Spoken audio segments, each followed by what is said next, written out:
Good morning. Thank you for joining us today. My name is Tim Piotrowski from ASCM. Welcome to an ASCM Connect 2024 sneak peek, supply chains that drive shareholder value. Joining me today is Laura Ciceri, founder of Supply Chain Insights, and Peter Bolstorff, Executive Vice President of Innovation and Business Intelligence at ASCM. Take it away, Peter and Laura. Hey, Well, Peter, first of all, for our sneak peek, we got a lot of exciting stuff to talk about, eh? a ton. And again, good morning, good afternoon, good evening. I know Laura has a ton of following, and I'm one of them. So I have been a fan. And one of the fun things that Laura and I have worked on since the early days is this idea around great insights backed by data. And this year, we are so excited to have her involved with the ASCM Connect conferences. So we're going to give you a sneak peek at the things we've got going. So let me ask the first question, Laura. So the very first thing that we're doing, and we've worked on this one for a while, and I was involved in Project Zebra, was this idea around the art of the possible, river of demand. Love you to give folks kind of some insights on what they're going to see when they show up. Well, Peter, I think we have the opportunity to rethink demand not as time-phase transactional data, but to think about it as flow. As we think about the movement from relational databases to the graph, we have the ability to see demand as a flow, and most supply chains have 5 to 7 different demand flows, and the characteristics get lost in traditional practices. So people will have the opportunity to walk and rethink demand using QR codes and listening to the stories of supply chain leaders that have charted demand as a river and rethinking demand processes. And I just think that's so exciting. You've done a great job on getting ready for this, making the boards, making the ebook. And I think it will help people to take it home and be really actionable. I remember when we were creating those back in the day, and the first time I saw them, and for those of you that like art, this is really a self-guided tour. And so as part of the show, you're going to be able to walk through the Innovation Hub and take a peek. One of the cool things we're doing is we're actually putting an e-version of these available. So for our academic and institutional partners, they're actually going to be able to use these as part of their next academic year. So super excited about that. Let me go on to the next one. So we also have you roped into 2 podcasts in our Innovation Hub, both being live streamed. Super excited about that. The first one is, why is S&OP so hard? Now, I have been a part of S&OP implementation since the early days. I'm Ollie White, kind of a guy, using SCORE kind of a guy. But the funny thing is, I've had the opportunity to see in a longitudinal research thing is how S&OP can be mature here, and then here, and then here, and then here, in the same organization. And I, again, begs the question, why is S&OP so hard? Little insights, be great.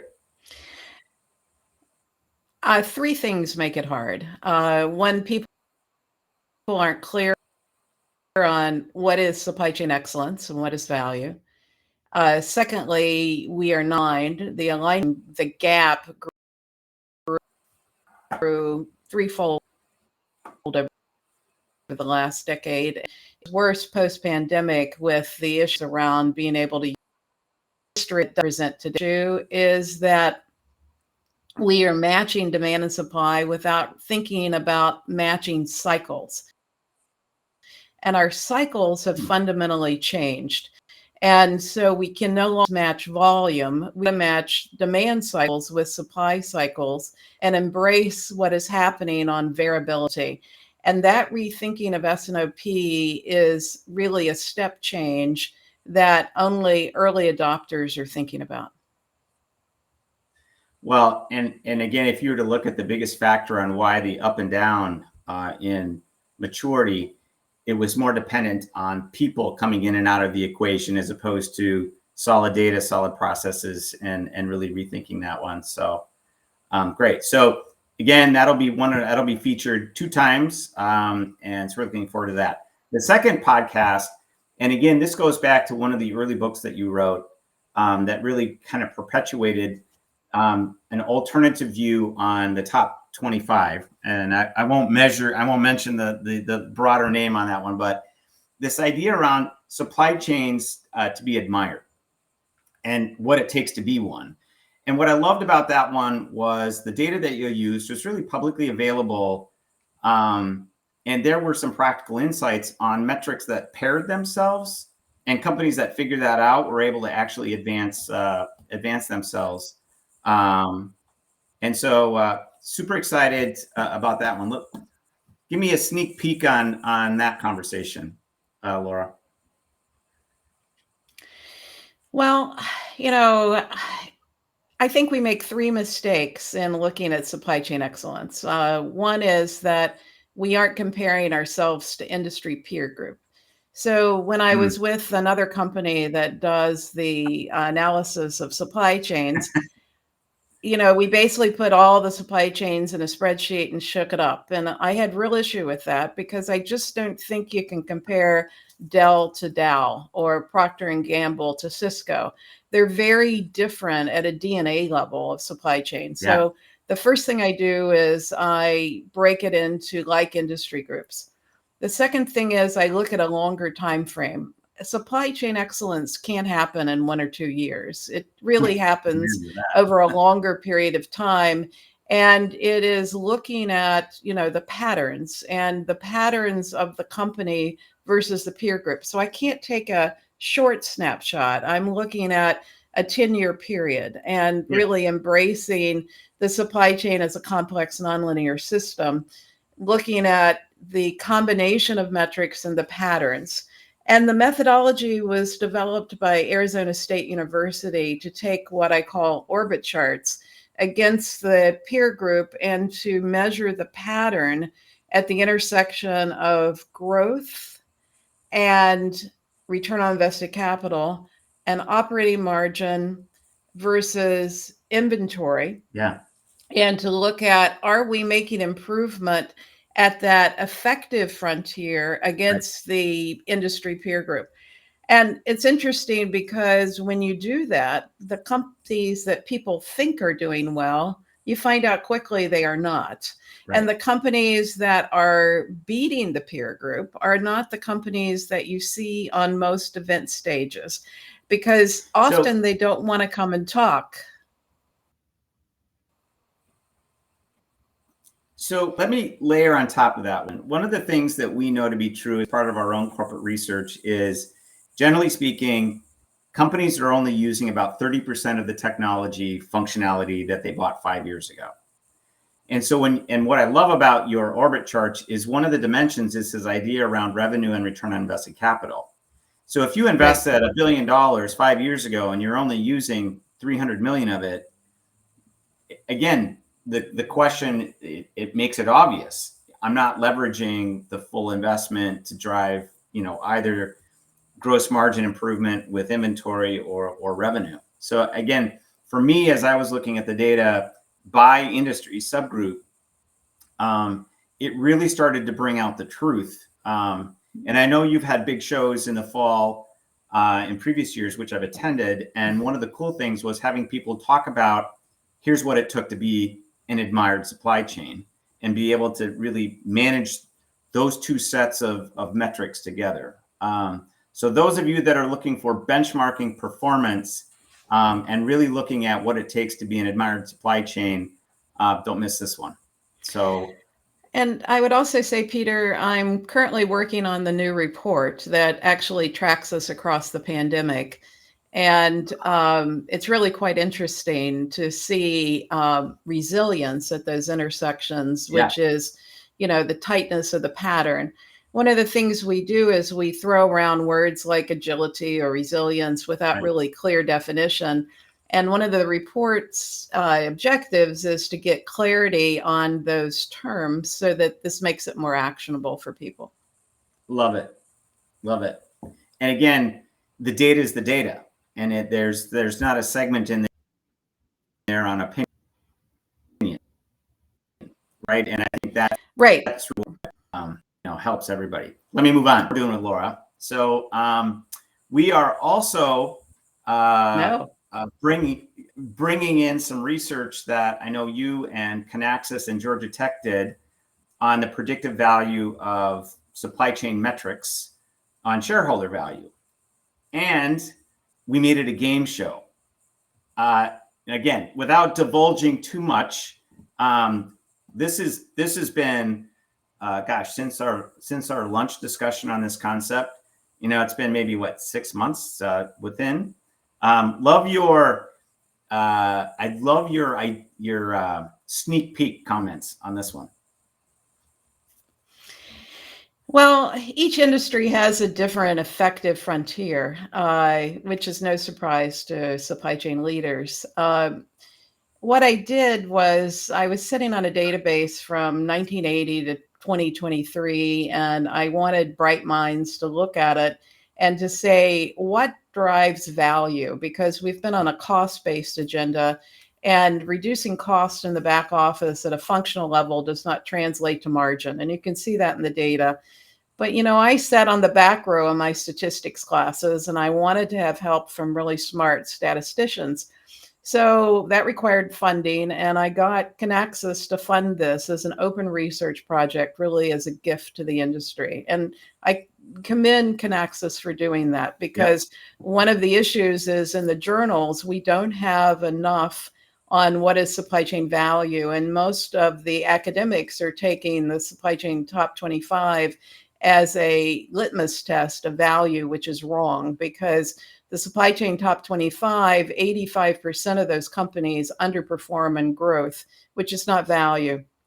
So we have really bright statisticians from Georgia Tech who have been working on regression models to look at what combination of metrics gives us the highest value.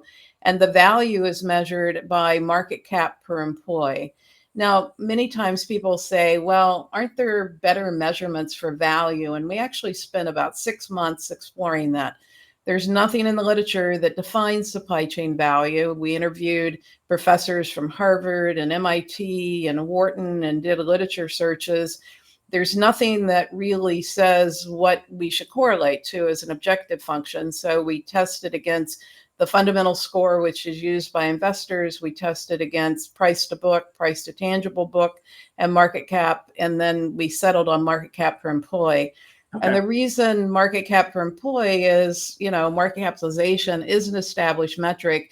But when we take it as a ratio by employee, it allows us to do a better comparison across the size of companies so that we don't distort large companies from small companies.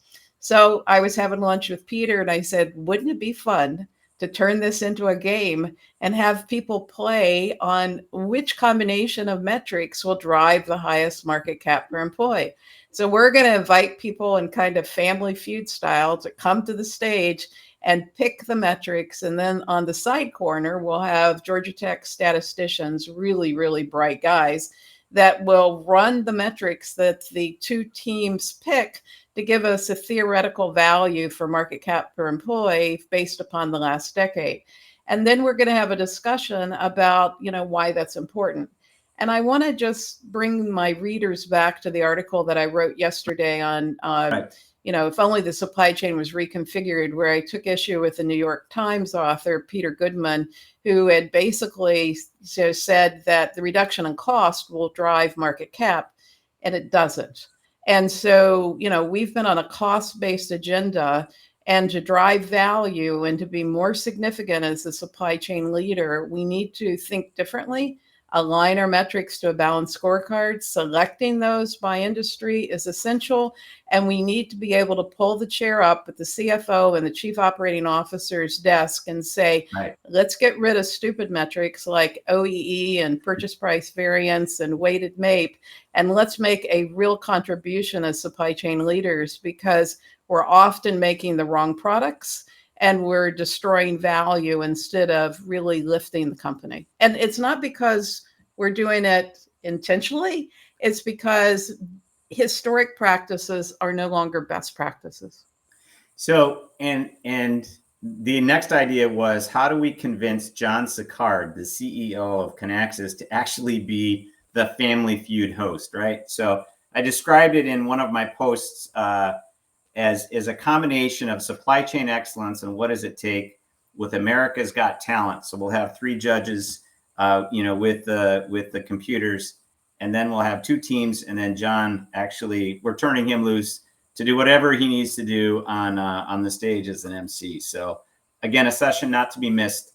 And then one thing we are going to do, we have an author's corner on Wednesday morning, and as all of you know that follow Laura, she's an active writer, and again, what I've appreciated, I don't always agree with everything that she writes, but everything she writes has data, and you can go through that. So again, that's kind of how we're going to wrap it up.